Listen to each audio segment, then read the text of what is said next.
Berikut ini adalah kisah hidup kesaksian mantan praktisi ilmu metafisika, almarhum Ustadz Perdana Ahmad, di mana banyak tulisan beliau yang sangat berharga mengenai keilmuan tentang tauhid, aliran sesat di Indonesia, kesyirikan, ilmu tenaga dalam atau tenaga metafisik yang menyimpang dari syariat, dan lain-lain. Kisah yang saya sadur kembali dari blog beliau. Berikut ini kisahnya.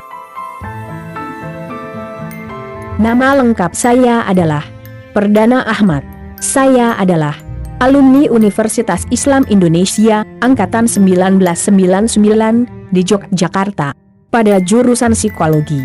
Saya lahir di Batu Raja, Sumatera Selatan, tanggal 12 Oktober tahun 1980.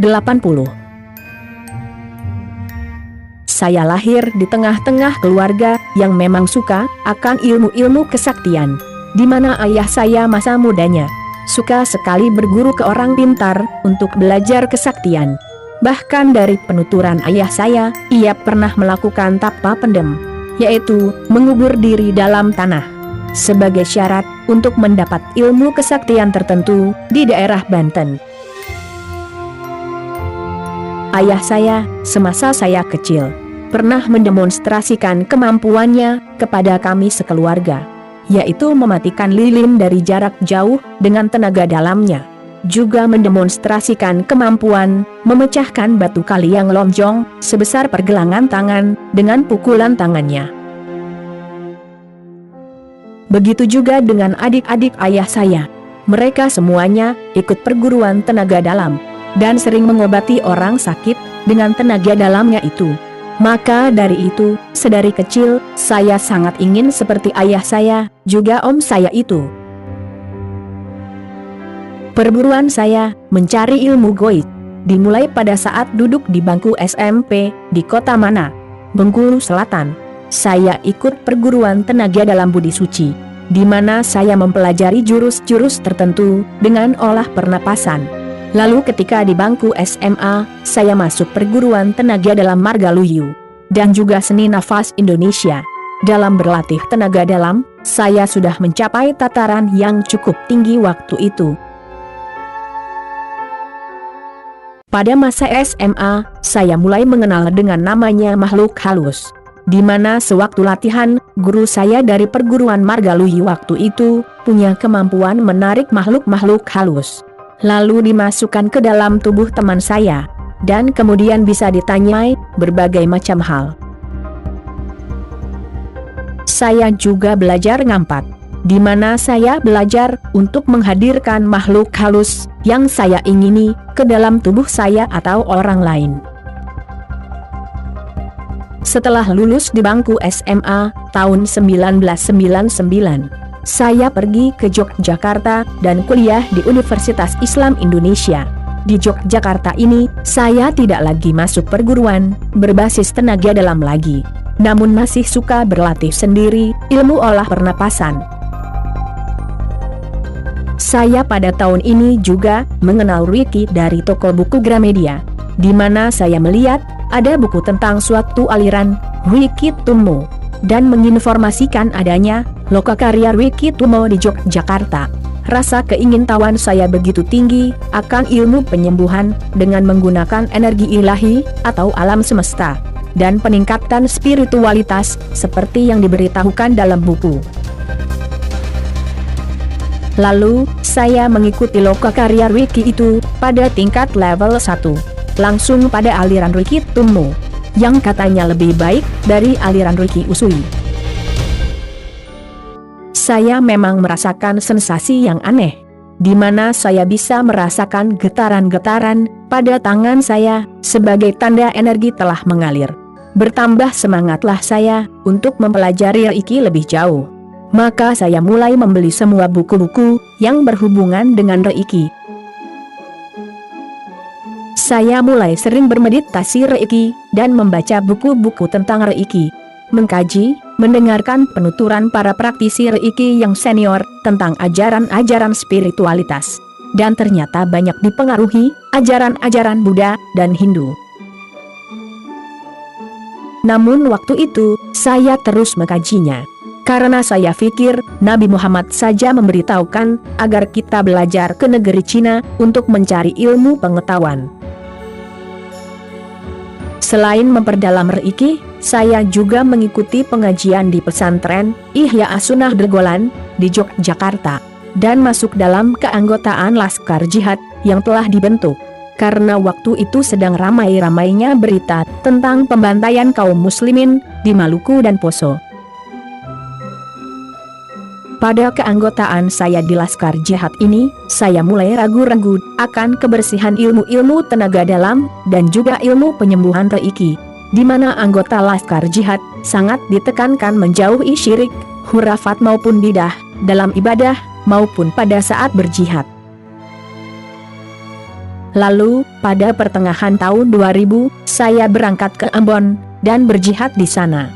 Di Ambon, saya praktis tidak memakai tenaga dalam, juga Reiki, yaitu dengan membentuk bola energi perlindungan Reiki, atau memagari diri dengan kekuatan tenaga dalam pada saat berperang. Namun hanya dengan membaca amalan zikir. Setelah peristiwa kebun cengkeh berdarah, tanggal 14 Juni 2001, semoga kelima teman saya dan kaum muslimin Ambon yang meninggal mendapat predikat syahid dari Allah Ta'ala, amin. Saya pulang ke Yogyakarta dan melanjutkan kuliah kembali. Lalu, saya kembali memperdalam Reiki, dengan kembali mengikuti lokakarya Reiki Umo pada tingkat level 2. Saya juga mengikuti atunement aliran Reiki Tao secara Reiju jarak jauh pada sebuah yayasan Reiki Tao yang cukup terkenal di Jakarta, dan mengikuti lokakarya aliran Neo Zen Reiki pada Master Reiki Anand Krishna di Yogyakarta, dan juga membeli buku-buku karangannya yang cukup laris waktu itu. Waktu itu, saya mulai sedikit demi sedikit terpengaruh ajaran tentang reinkarnasi, yaitu dengan Reiki, saya bisa memutus siklus kelahiran kembali di dunia. Dengan Reiki dan kebangkitan Kundalini, saya bisa mendapatkan kekuatan-kekuatan gaib dan peningkatan spiritualitas. Lalu, saya mulai ikut berbagai mailing list aliran Reiki di internet, seperti mailing list Mahameru, Reiki Tao, Reiki Sufi, Caraka Reiki, Nur Ilahi, Singci, Reiki Cakrat, Sirna Galih, PHL, Peace One Earth, Peace One Earth Indonesia, dan mulai mendapatkan atunement atau penyelarasan energi berbagai macam aliran Reiki, hingga pada tingkat master pengajar, lebih dari 30 aliran Reiki yang saya dapatkan, hingga pada tingkat master pengajar yang dapat memberikan atunement Reiki pada orang lain. Saya juga sering memberikan atunement Reiki pada teman-teman dekat saya, dan kepada para sesama praktisi Reiki yang ingin mendapatkan atunement energi tertentu yang telah saya kuasai. Saya menjadi sering bermeditasi dan rajin berlatih Reiki.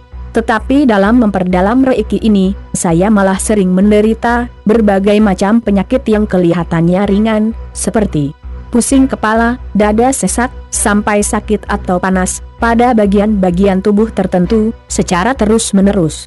Tapi menurut para praktisi Reiki, itu wajar dalam proses pembersihan energi Kundalini. Saya juga mulai lagi memperdalam ilmu tenaga dalam yang sempat saya tinggalkan.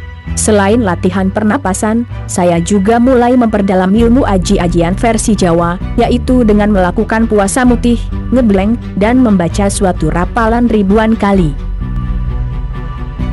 Bahkan saya sempat diajak seorang sahabat non-muslim, sesama praktisi Reiki, yang beraliran kejawen, untuk melakukan kungkum atau berendam di air dengan membaca rapalan tertentu di Sendang Kasihan Yogyakarta. Semakin lama saya memperdalam ilmu Reiki, juga tenaga dalam, serta ajian-ajian ini, saya mulai merasakan ketidakberesan dalam diri saya. Saya menjadi malas untuk beribadah syariah yang dituntunkan Rasulullah. Merasa tidak nyaman membaca Al-Quran. Malah lebih suka bermeditasi, seolah-olah menggantikan sholat, yang saya anggap lebih bisa menenangkan saya dan mengasyikkan. karena saya merasakan sensasi-sensasi tertentu yang hebat. Seperti merasa bisa terbang, juga merasa ada kekuatan-kekuatan tertentu yang masuk dalam tubuh saya. Sampai tahun 2003, saya terus memperdalam ilmu-ilmu saya itu. Saya juga mampu untuk skendeling berbagai energi Reiki yang saya inginkan tanpa bantuan Master Reiki lagi. Dalam pendalaman ilmu-ilmu gaib ini, pada tanggal 10 Februari 2003, 3 hari sebelum Hari Raya Idul Adha, saya pergi ke tempat Pak Gatot Margono, seorang guru besar perguruan tenaga dalam Cakrabuana di Magetan, Yogyakarta, untuk memperdalam ilmu kanuragan. Sesampainya di Magetan, saya menemui Pak Gatot Margono. Di sana saya diberi penjelasan mengenai ilmu meraga sukma, terowongan, penyempurnaan ajian Raja Kala Cakra yang telah saya miliki sebelumnya, ilmu panglimunan, kekebalan, silat gaib, sampai pada ilmu bisa tahu isi hati orang, juga bisa mengetahui suatu barang dalam keadaan mata tertutup. Hal itu dilakukan Pak Gatot, katanya, dengan membuka tubuh saya. Pak Gatot merajah seluruh tubuh saya dengan huruf-huruf Arab, dengan menulis dari jari-jari tangannya langsung, seperti membuat simbol Reiki. Ia juga mengatakan akan memberikan tempat di tubuh saya untuk sebangsa malaikat, juga memberi saya kemampuan menghimpun tenaga dalam tingkat tinggi, dalam tingkat karomah, dengan metode bacaan tertentu pada posisi namaskar, yaitu tangan ditelungkupkan di depan dada. Walhasil, setelah saya coba saat itu juga, saya merasakan ada yang aneh di tubuh saya. Kedua tangan saya, yang saya telungkupkan di dada, bergetar dengan hebat. Tanda energi itu sudah masuk. Namun dalam penjelasannya, setelah prosesi pembukaan itu, ada perkataan yang aneh dari beliau. Walaupun Pak Gatot katanya beragama Islam, ia mengatakan, kita sebenarnya tidak perlu sholat, puasa, juga melaksanakan syariat Islam. Karena hal itu sudah tidak penting lagi jika sudah sampai pada tingkat makrifat, seperti aliran sufi, kejawen, atau ajaran Syekh Siti Jenar. Lalu ia juga menjelaskan tentang ajaran versi kejawen, seperti tentang saudara kembar, roh pembimbing, kesadaran jiwa, sukma sejati. Ia juga mengatakan bahwa ia mampu menemui Sunan Kalijaga yang dikatakan Pak Gatot sebagai guru spiritualnya. Dan ia sangat senang memberikan ilmunya pada saya yang dikatakannya, saya telah siap menerima ilmu tingkat tinggi. Saya waktu itu merasa menjadi orang yang hebat sekali. Saya hanya sehari semalam saja di tempat Pak Gatot. Setelah menginap semalam di tempatnya, lalu esoknya saya pulang. Sebelum saya pulang ke Yogyakarta, saya sempatkan dulu menginap kurang lebih 3 hari di tempat saudara saya di Solo. Kebetulan di Solo, tempat om saya itu, ada kamar di lantai 2 yang cukup sepi. Maka saya bermeditasi di sana. Tidak lama meditasi, saya merasakan tangan saya bergetar, lalu tangan saya bergerak sendiri atau gerak pribadi, membentuk gerakan-gerakan tertentu, seperti gerakan yoga. Juga dapat bergerak sendiri, membentuk jurus-jurus tenaga dalam. Jika ingin gerak silat, tubuh saya bergerak sendiri. Hari kedua, saya bermeditasi kembali. Namun kali ini, ada kejadian yang luar biasa, sewaktu saya sedang menghimpun kekuatan, dalam posisi namaskar. Tiba-tiba, terbersit dengan kuat sekali di hati saya, untuk menulis. Lalu saya sediakan pena, dan kertas. Lalu tangan saya, tanpa dikomando, bergerak sendiri, dengan mengenalkan dirinya sebagai sukma sejati. Lalu banyak lagi, yang mengenalkan dirinya. Salah satunya, sebagai kesadaran jiwa, kesadaran hati, roh pembimbing. Caranya cukup aneh, yaitu menulis.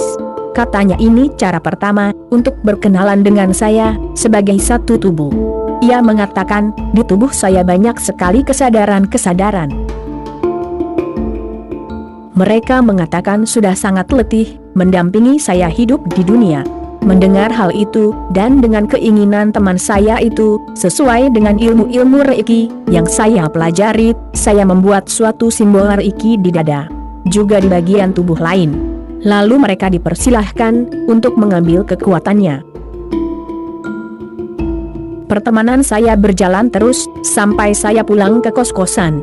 Waktu itu kami hanya bicara melalui tulisan saja. Di kos-kosan, saya sempat mempertontonkan kemampuan saya menebak warna-warna pada kertas yang diinginkan teman saya itu dengan mata tertutup. Setelah 2 hari istirahat, setelah kepulangan dari Magetan dan Solo, saya pergi ke warnet untuk melihat email-email kiriman teman-teman sesama praktisi Reiki. Sewaktu sedang mengetik, tiba-tiba ada yang berbicara di dalam hati saya. Hebat! Saya bisa mendengar dengan sangat jelas suara-suara gaib, seperti suara sukma sejati, kesadaran jiwa. Bahkan ada yang mengenalkan diri sebagai dewa-dewa yang langsung berbicara lewat hati. Saya waktu itu saat duduk di warnet, seperti sedang trance. Saya tidak mempedulikan keadaan saya sendiri. Namun, saya tidak sampai membuat suatu tindakan-tindakan seperti orang kesurupan, seperti mengamuk. Namun hanya tidak sadar secara batin. Dalam keadaan duduk, saya melihat dengan mata batin, seolah-olah ada begitu banyak makhluk-makhluk yang mendatangi saya. Dapat saya lihat wujudnya yang beraneka ragam, yang katanya ingin menolong saya menuju kesempurnaan, hingga dada saya berdebar dengan kerasnya. Saya juga merasakan ada yang aneh pada diri saya, seolah-olah mendapat kekuatan atau kesadaran yang mendalam tentang hakikat kegoiban. Karena tidak tahan lagi berhadapan dengan makhluk-makhluk gaib itu dan kesadaran saya yang semakin menipis. Lalu saya membaca ayat kursi berulang kali yang cukup membantu, hingga saya tersadarkan, lalu saya pulang ke kos-kosan. Namun pikiran, hati, masih belum sempurna milik saya. Di kamar, saya kembali tidak sadar. Dan saya lupa membaca ayat kursi, hingga saya hanya mengurung diri di kamar, bermeditasi asyik, dengan perkenalan, dengan berbagai macam makhluk itu. Dan mengalami sensasi-sensasi yang aneh, yang sukar untuk saya ungkapkan. Saat itu, saya merasa menyelami kesadaran-kesadaran gaib saya, hingga saya seolah-olah menaklukkan satu persatu kesadaran saya, dan terus menuju ke tingkat kesadaran yang lebih halus pada setiap lapisan diri saya. Saya mengalami sensasi seolah-olah tahu tentang dunia ini, juga hakikat kegoiban. Saya juga seolah-olah menjadi orang asing di dunia ini. Hingga sampai 3 hari, saya hanya mengurung diri di kamar. Jika lapar, saya hanya makan sedikit sekali. Teman-teman yang merasa aneh dengan sikap saya itu, mulai mengatakan bahwa saya keberatan ilmu. Karena setelah pulang, saya bisa mendemonstrasikan kemampuan goib saya. Lalu, saya mulai mengoceh tentang hakikat kegoiban. Tapi saya waktu itu dalam keadaan sadar, namun dalam keadaan sudah dipengaruhi. Melihat keadaan saya yang aneh itu, mereka memaksa saya untuk ke tempat seorang ustadz untuk diobati. Lalu dengan percaya diri, saya menyanggupi keinginan mereka. Sesampainya di tempat Ustadz Jafar Umar Talib, mantan Panglima Laskar Jihad, ternyata Ustadz tidak dapat ditemui. Lalu saya dibawa ke tempat temannya yang bernama Mas Untung, yang bisa mengobati orang seperti saya. Sesampainya di sana, saya ditanyai tentang keadaan saya, dan sempat terjadi diskusi. Sesudah itu, saya disuruh tidur, dan saya diruqyah dengan ayat-ayat Al-Quran. Yang terjadi sungguh hebat, tubuh saya bergetar dengan kerasnya. Seluruh persendian saya kaku, dan seperti terkena arus listrik yang kuat. Saya menangis dengan kerasnya, namun saya tidak tahu kenapa bisa menangis. Saya mendengar banyak yang teriak kepanasan di dalam tubuh saya. Akhirnya, saya tidak bisa mengontrol diri lagi. Karena yang berbicara waktu itu bukan saya lagi. namun makhluk-makhluk gaib yang ada dalam tubuh saya. Saya tidak terlalu ingat hal yang dibicarakan makhluk itu pada orang yang menerapi saya, karena saya dalam keadaan tidak sadar. Mungkin ada 1 jam saya diruqyah, lalu saya disadarkan. Mas Untung mengatakan bahwa di dalam tubuh saya ada banyak sekali makhluk sebangsa jin dan syaitan. Tubuh saya sudah dikuasai sepenuhnya oleh makhluk halus sebangsa jin dan syaitan itu. Secara lahir dapat dilihat, raut muka saya tiba-tiba berubah menghitam, tidak ada cahaya dalam prosesi ruqyah. Saya lalu dinasehati Mas Untung agar kembali pada ajaran agama Islam yang murni, dan saya diberi amalan untuk dibaca. Tetapi waktu itu, saya seakan kurang percaya akan hal yang saya alami. Lalu saya pulang ke kos. Tidak lama di kamar, dada saya terasa sesak. Lalu teman-teman saya mulai mencoba membacakan ayat-ayat Al-Quran pada saya, hingga akhirnya saya kembali kumat. Lalu mereka kembali memanggil Mas Untung. Lalu Mas Untung kembali meruqyah saya. Setelah kurang lebih 1 jam, Mas Untung kewalahan, karena ada sangat banyak makhluk halus di dalam tubuh saya. Lalu Mas Untung memanggil Mas Fatur Rahman, yang juga membawa teman-temannya. Waktu itu terjadi pertempuran antara Mas Untung dan Mas Fatur Rahman melawan makhluk halus ini yang ada pada tubuh saya, yang waktu itu berjumlah 40.000 makhluk sebangsa jin dan syaitan. Allahu alam. Dan katanya, di luar tubuh saya ada ribuan jin dan syaitan lagi yang menunggu untuk masuk. Bahkan ada yang mengaku ia adalah Pak Gatot yang sedang meraga sukma masuk ke dalam tubuh saya untuk membantu menghadapi Mas Untung, Mas Fatur Rahman. Ada juga jin mengaku-ngaku sosok dewa. Makhluk halus itu mengatakan sangat marah pada Mas Untung dan Mas Fatur Rahman, dikarenakan merekalah saya kembali dalam Islam. Dan para makhluk halus itu mengatakan sangat ingin membantu saya mencapai kesempurnaan dalam spiritualitas. Mereka sempat menunjukkan kemampuan mereka mengetahui isi hati Mas Untung dan Mas Fatur Rahman, juga mengatakan hal-hal yang bersifat pribadi pada diri mereka. Bahkan hal-hal yang bersifat rahasia pada diri ayah saya yang berada di Lampung, juga rahasia keluarga saya, makhluk halus itu mengetahuinya. Mereka juga mengetahui dengan tepat nama-nama jin yang pernah dimiliki Mas Fatur Rahman. Dulu ia sempat mendalami ilmu gaib tentang jin dan akhirnya bertobat. Selama prosesi ruqyah itu, sedikit demi sedikit, saya sudah mulai sadar penuh secara batin, namun tidak bisa mengontrol tubuh, tapi bisa mendengarkan percakapan dan adu kekuatan jin dengan kekuatan bacaan Al-Quran. Mas Untung dan Mas Fatur Rahman selama dalam prosesi ruqyah sempat beberapa kali menekan-nekan bagian tertentu dalam tubuh saya, atau meremas rambut pada kepala saya untuk mengeluarkan dan membunuh makhluk astral yang ada pada diri saya itu, dengan diiringi teriakan kesakitan dari jin dan syaitan yang menguasai tubuh saya. Saya bisa merasakan kematian satu persatu jin dan syaitan dalam tubuh saya, di mana saya merasakan nafas terasa putus dan tubuh terasa tertekan ke bumi di saat jin dan setan itu berteriak pada teriakan terakhir hidupnya. Allahu alam. Selama kurang lebih 8 jam mereka mengobati, sedangkan para tetangga di luar sudah banyak berkumpul, karena mendengar jin dan syaitan melalui lisan saya berteriak-teriak minta ampun dengan kerasnya, dan mulai terlihat keburukan mereka. Dan ternyata mereka, jin syaitan itu, mengolok-olok Mas Untung dan Mas Fatur Rahman, yang dikatakan mereka tidak mempunyai kekuatan apa-apa untuk menghadapi mereka bangsa Jin Ifrit, yang keadaannya sangat berbeda ketika mereka memengaruhi saya. Mereka berbuat seolah mereka sangat suci. Makhluk halus itu juga sempat mengancam untuk mencabut nyawa saya jika saya tidak mengusir orang yang menerapi saya. Saya juga dipaksa mengikuti mereka untuk percaya pada ajaran mereka.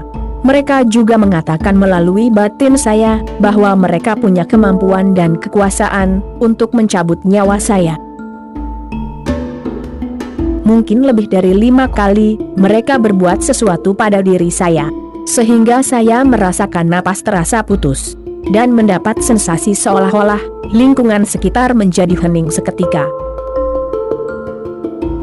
Namun secara batin saya katakan, saya hanya menyerahkan diri saya kepada Allah Subhanahu wa Ta'ala semata.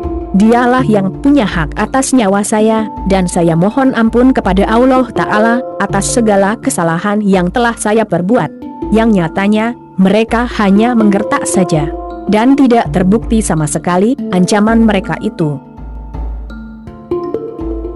Dalam prosesi ruqyah itu, akhirnya diketahui, ternyata selama ini, sebelum saya ke tempat Pak Gatot pun, sudah banyak makhluk halus yang ada dalam tubuh saya, dalam berbagai jenis bentuk makhluk astral, yang ikut masuk ketika saya diatunement berbagai aliran reiki. Ternyata, sewaktu diatunement reiki, dan saat penyaluran reiki, justru banyak makhluk gaib yang masuk. Dan saat berlatih tenaga dalam, juga saat melakukan laku aji-ajian tertentu, yang golongan jinnya termasuk jawara-jawara yang kuat-kuat ilmu dan tipuannya, hingga saya tertipu, tidak menyadari keberadaan mereka sama sekali. Ternyata, mereka memang punya misi utama untuk menjebak, agar manusia tidak mentauhidkan Allah dengan tipu dayanya, dan tubuh saya telah dijadikan tempat bagi mereka, sehingga mereka dapat sesukanya keluar masuk pada diri saya sesuka hati mereka. Sedangkan saya tidak menyangka sama sekali. Selama ini saya sangat yakin akan keampuhan energi perlindungan yang telah saya program, juga pagaran tenaga dalam yang telah saya buat, yang nyatanya tidak ada fungsi apa-apa. Namun alhamdulillah, dalam prosesi ruqyah itu, ada satu pentolan jin sadar bernama Ronggo Warsito, yang kemudian masuk Islam, lalu keluar dari tubuh saya, dengan membawa ribuan anak buahnya, setelah didakwahi dan diselingi debat, oleh Mas Fatur Rahman. Setelah 8 jam meruqyah saya, Mas Untung dan Mas Fatur Rahman sudah kelelahan, tetapi masih menyisakan jin dan syaitan dalam tubuh saya. Walaupun sudah banyak jin yang telah tewas terbakar, atau keluar dari tubuh saya. Makhluk halus terakhir itu mengatakan, ia adalah Allah. Dan ada yang mengaku Syekh Siti Jenar. Tampaknya tinggal di dengkotnya.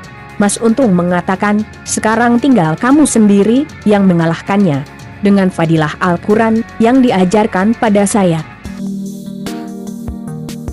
Karena keadaan saya belum begitu baik, saya lalu pulang ke Lampung, tempat orang tua saya tinggal. Dalam perjalanan ke Lampung, makhluk halus itu kembali mempengaruhi saya, agar mengikuti bujuk rayu mereka, dengan mengiming-imingi akan membantu saya meningkatkan spiritualitas. Saya benar-benar bisa mendengar ucapan mereka lewat hati. Dan kembali mereka membuat sensasi-sensasi aneh pada diri saya, namun tidak sekuat dulu, dan saya memang sudah mewaspadainya. Lalu saya membaca ayat-ayat Al-Quran, dan saya mendengar dengan jelas sekali, mereka langsung berteriak kepanasan. Saya di Lampung, diruqyah oleh Ustadz Ari Wibowo, sahabat Ustadz Fadlan, di Pondok Pesantren Darul Fatah, dan juga oleh Ustadz Darsono, di tempat yang berbeda.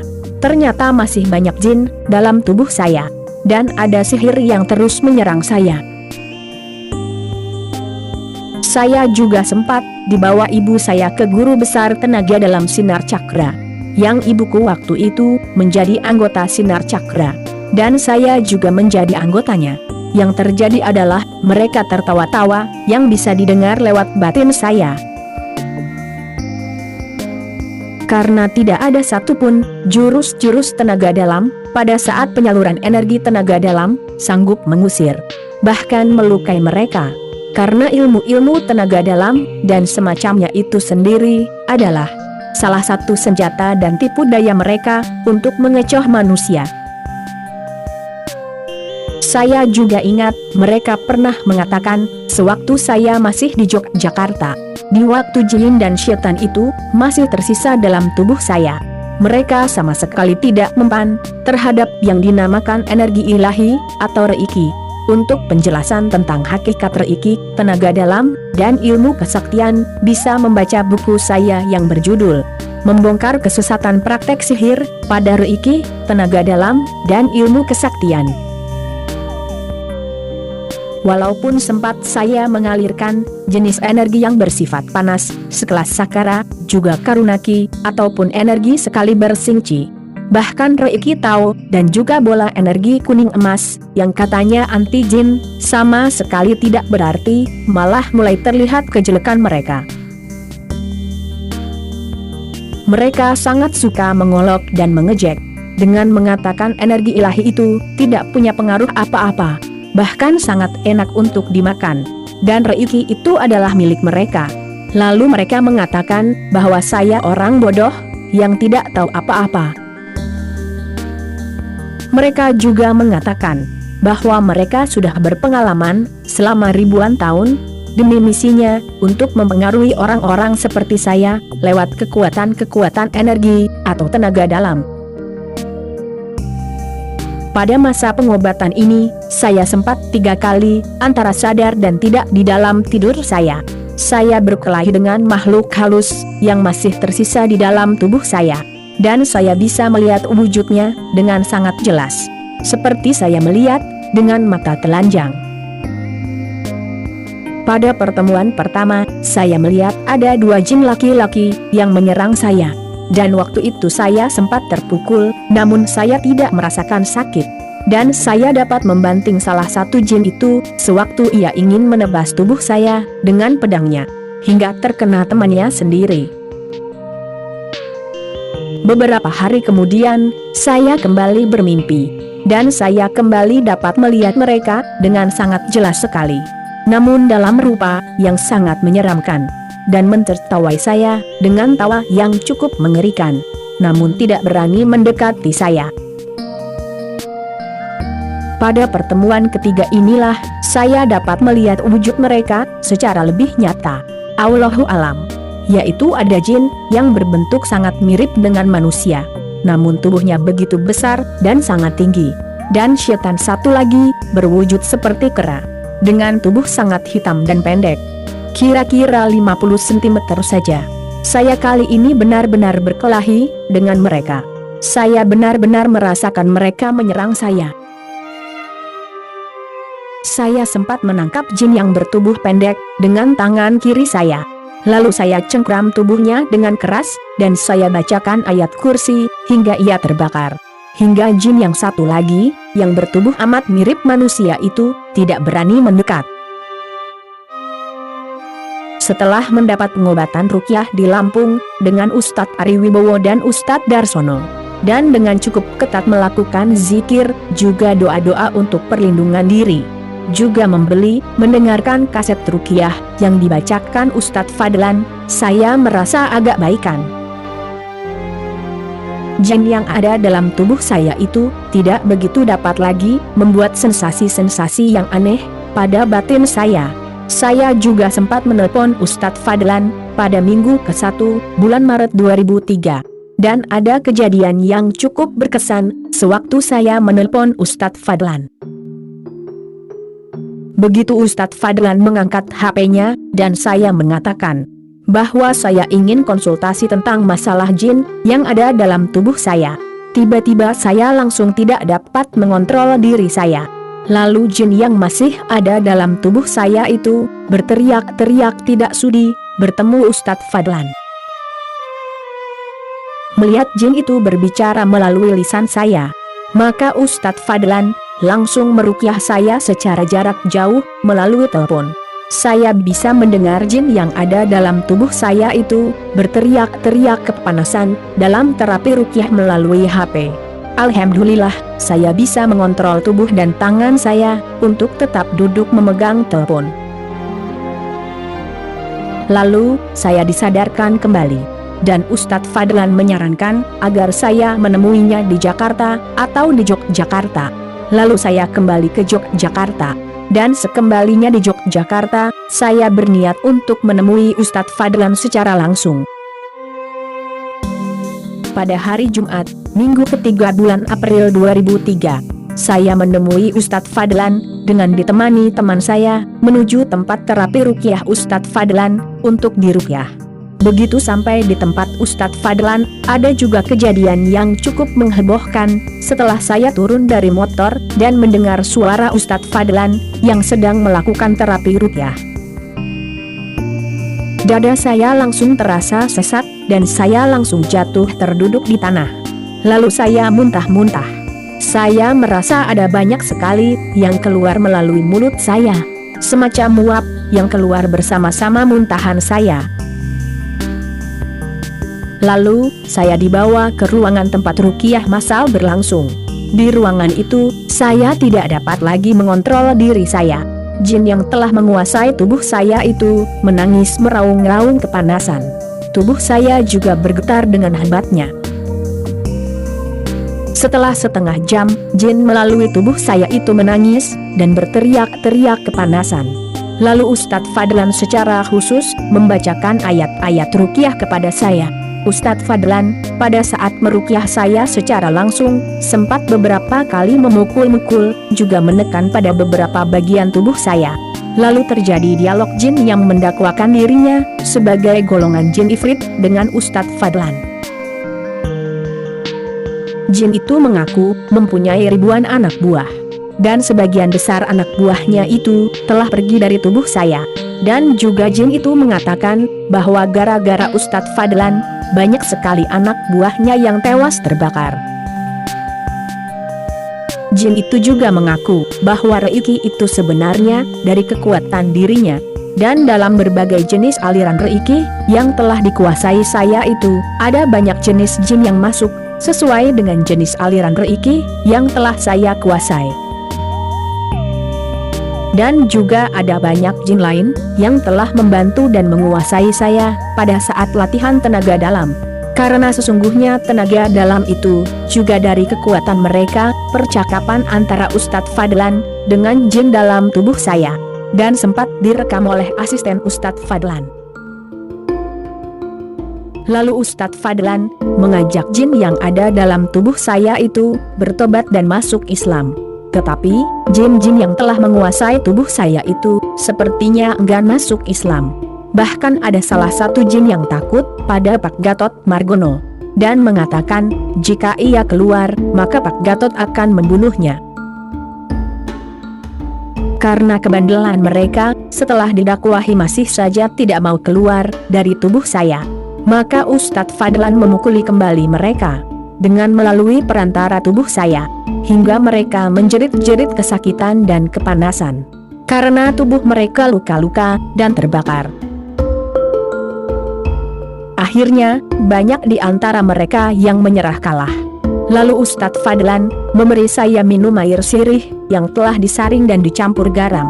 Dan Ustadz Fadlan menyadarkan saya kembali. Selepas saya sadar, Ustadz Fadlan memberi saya amalan doa perlindungan gangguan jin yang mesti saya amalkan. Dan Ustadz Fadlan menganjurkan saya untuk kembali datang, karena masih ada sisa jin di dalam tubuh saya. Pada Jumat berikutnya, saya kembali datang untuk kembali diruqyah. Namun kali ini, jin yang masih ada di dalam tubuh saya itu sudah tidak lagi begitu bisa menguasai tubuh saya, tetapi masih bisa membuat getaran-getaran pada tangan, dan juga membuat mata saya terus mengeluarkan air mata. Dalam prosesi ruqyah itu, beberapa bagian tubuh saya dipukul untuk mengeluarkan jin yang masih tersisa. Alhamdulillah, setelah prosesi ruqyah itu, saya sudah merasa baikan. Dan saya mulai bisa melaksanakan ibadah dan aktivitas sehari-hari dengan baik. Lalu pada minggu-minggu berikutnya, terus mengikuti prosesi ruqyah. Dan terus bertahan, selama kurang lebih 6 bulan lamanya, dengan zikir dan doa. Hingga saya benar-benar bisa terbebas dari pengaruh jin yang ada pada diri saya. Allahu alam. Semoga ada pelajaran dan keilmuan, serta manfaat yang banyak, yang bisa kita ambil dari kisah di atas. Insya Allah, dapat menyelamatkan diri kita dari jalan yang dulu kita anggap baik dan sesuai syariat, tetapi ternyata banyak tipu daya syaitan di dalamnya. Allahu alam. Wassalam.